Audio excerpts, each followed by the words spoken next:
សួស្តីបងប្អូនតោះមកមើលពីការដំបាញកញ្ច្រែងមើលគាត់ធ្វើពិតជំនាញរបស់គាត់មែនអើយសើមក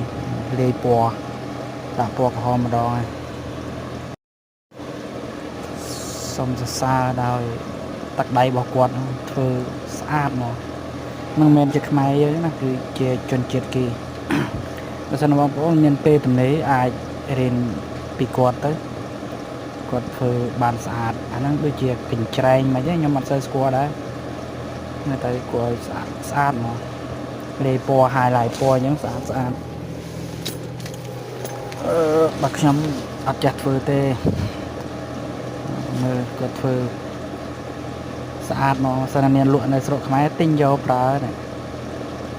បើសិនជាបងប្អូនទំនេរអីអាចរៀនពីគាត់ទៅមើលពីដើមដល់ចប់ទៅបងប្អូននឹងបានរៀនចេះពីគាត់ហើយពណ៌វា highlight ស្អាតមកមើលចាប់ដើមចាក់ដល់ចុងបញ្ចប់ហើយស្អាតមកមើលចាក់ខាងបាតយោស្អាតមែនតែនមក highlight ពណ៌ចាប់ដើមក្រងដៃឯងចាក់ដៃស្អាតមែនតែន